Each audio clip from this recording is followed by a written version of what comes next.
Bonjour à tous et bienvenue pour cette 6e vidéo sur KiCad. Aujourd'hui nous allons voir ensemble le schéma électrique. Ces vidéos seront en deux parties. À l'ordre du jour, nous allons voir ensemble l'interface du schématique editor, les placements des composants, les symboles de puissance, les labels, et pour finir nous allons dessiner le schéma électrique. Comme d'habitude, lorsque vous voyez cette icône qui apparaît, c'est que les propos sont destinés à nos apprenants. Premier point de la vidéo, nous allons voir ensemble un peu l'interface de KiCad. Donc on ouvre KiCad et on arrive sur cette page, donc c'est censé être la création de votre projet, et on va ouvrir le fichier .sch. De base, KiCad est utilisable sans problème. Ce que j'aime bien faire par contre, moi, c'est activer le curseur. Donc là on voit, il y a une sorte de croix qui s'est mise au bout du curseur, et ça nous aide à bien aligner les composants. Nous allons voir ensemble les menus importants de KiCad. Le premier c'est File, donc là c'est tout ce qui concerne l'importation et l'exportation de nos schémas. Dans Édition, on a tout ce qui est Undo Redo, donc CTRL Z, CTRL Y. L'onglet View, c'est tout ce qui concerne l'affichage, tout ce qui est par rapport à la grille, l'affichage de la grille et compagnie. L'onglet Place, c'est l'onglet qui va nous intéresser principalement dans cette vidéo. Donc tout ce qui est placement des symboles, des composants, des labels, des points de non-connexion, mais on y reviendra plus tard dans la vidéo. L'onglet Inspect et Tool, on va le voir dans la prochaine vidéo, c'est tout ce qui concerne la finition du schéma. Et dans l'onglet Préférences, on a tout ce qui concerne la configuration de KiCad. Vous retrouvez la plupart des raccourcis autour de KiCad, on voit ici pour ajouter des symboles dans les librairies, des footprints dans les librairies, ces symboles-là on les a déjà vus dans les vidéos précédentes. Ici on a le placement des symboles, des symboles de puissance, on va y revenir. Donc pas mal de raccourcis là autour. Ce qui est intéressant avec KiCad, c'est d'utiliser les raccourcis pour aller plus vite. Et ces raccourcis, on peut les retrouver là. Vous voyez, pour placer un symbole, on appuie sur A ou Shift A. Et si on veut changer les raccourcis, on peut le faire par l'onglet Préférences. Et dans Préférences, on va sous Hotkey et on peut modifier les raccourcis. Attention cependant à ne pas désassocier des raccourcis que vous utilisez souvent, comme le CTRL S pour sauver ou le CTRL Z pour revenir en arrière. Dans tous les cas, si vous désassociez un raccourci déjà utilisé, eh bien on peut resetter les hotkeys, donc c'est pas très grave. Voilà, point suivant de la vidéo, on va enfin placer nos premiers composants. On va placer par exemple une résistance. Donc on va dans Place, Symbole, on clique à quelque part dans le schéma. Donc pour zoomer, j'ai utilisé le zoom de la molette. Et si je veux me déplacer, j'appuie sur la molette et je me déplace. Donc on va cliquer sur le schéma pour choisir où on place le symbole. Il va charger la librairie des symboles. Donc la fenêtre pour choisir le symbole s'est ouverte. Elle est intéressante dans la mesure où on a ici une prévisualisation du symbole sélectionné. Pour poser une résistance, on recherche R. Et là on voit que la librairie Device est sélectionnée et on trouve notre résistance. Pour les composants de base, on peut très bien utiliser les librairies qui sont en écriture bloquée, qui sont uniquement en lecture. Cependant, si vous voulez utiliser des symboles que vous avez dessinés, eh bien, ils seront forcément dans le même nom de la librairie avec l'underscore hello. On clique sur OK, et là il nous propose de la placer. Donc je la place.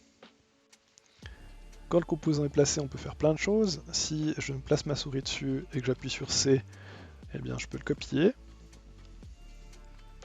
Je peux sélectionner les trois, appuyer sur CTRL-C pour copier, CTRL-V pour coller.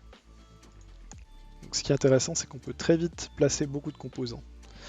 Là, par contre, on voit, j'ai placé plein de composants qui n'ont pas de valeur. Donc si on veut modifier la valeur de la résistance, on peut soit appuyer sur E en posant la souris dessus, soit double-cliquer dessus. La valeur, on va la mettre, par exemple 10K. Le footprint, on s'en occupera dans la prochaine vidéo. Et la datasheet, pas besoin, c'est une résistance. On appuie sur OK. Et voilà, la valeur est arrivée sur le symbole. On remarque que toutes nos résistances s'appellent R avec un point d'interrogation.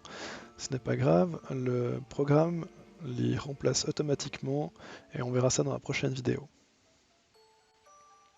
Donc on sait comment placer une résistance, on sait comment changer sa valeur. Pour les supprimer, c'est également très simple. On place notre souris sur la résistance et on appuie sur Delete. Ou bien on peut sélectionner plusieurs composants et appuyer sur Delete. Si je veux la déplacer, c'est comme dans les vidéos précédentes.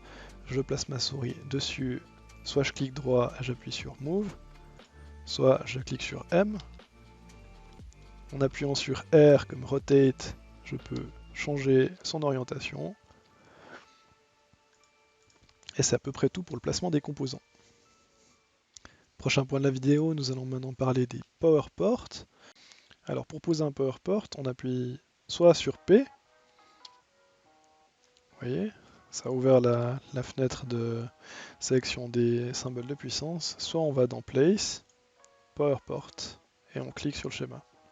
Dans notre cas, j'aimerais mettre par exemple du 5 volts, je recherche 5 volts, et on peut sélectionner plusieurs symboles de puissance. Dans ce cas-là, le 5 volts normal, c'est celui-là.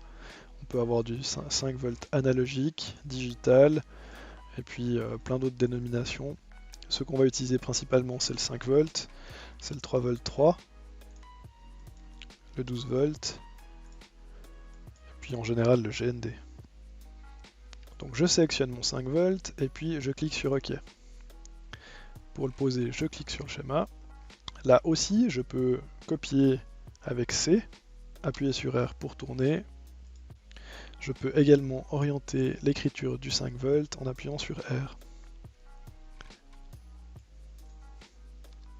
Si maintenant je veux placer un GND, on place le GND comme ça. Pour connecter nos composants au symbole de puissance, eh bien on va dans Place, Wire, et on peut placer les fils. C'est simple, hein, on clique sur le petit rond, on clique sur le prochain port, et on continue. Pour l'exemple, j'ai placé 2 résistances en série. Prochain point de la vidéo, nous allons voir ensemble maintenant tout ce qui concerne les labels.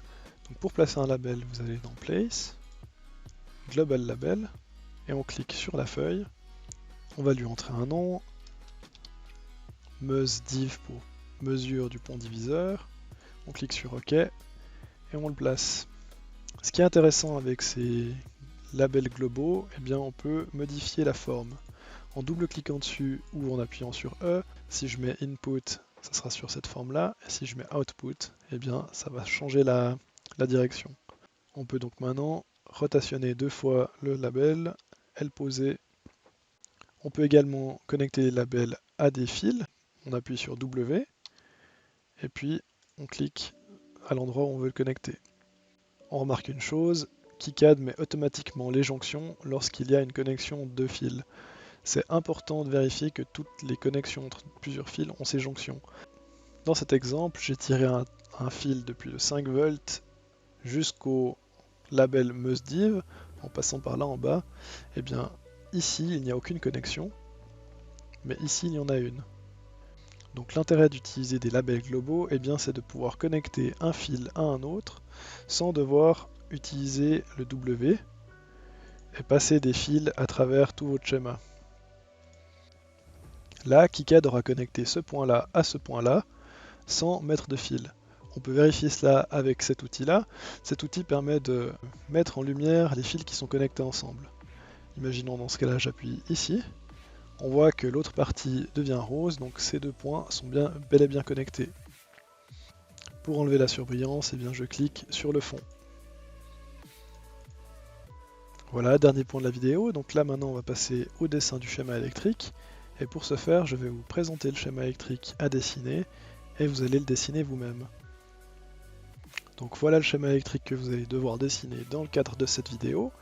Donc il s'agit d'un schéma d'un convertisseur R2R. On peut le voir ici. Vous avez déjà vu ce schéma dans la vidéo, hein, dans une des vidéos précédentes.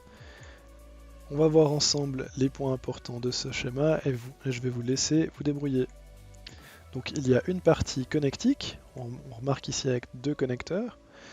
Si vous ne trouvez pas les connecteurs dans la librairie, eh bien il faudra les créer. On remarque ici des labels globaux qui ont des noms, hein, ici bit_0. Ces labels globaux, eh bien, ils sont connectés entre les deux connecteurs. C'est du pin à pin, on appelle cela. La pin 1 du connecteur 41651 est connectée à la pin 1 du pin header dipole. Si je viens highlighter ce signal, eh bien, on voit que ces 3 points du schéma sont connectés ensemble. Donc il faut connecter à l'aide des labels globaux ces points-là. Dans cette partie du schéma, vous allez placer un LM318. Si ce n'est pas exactement le même symbole, eh bien, il faut le modifier.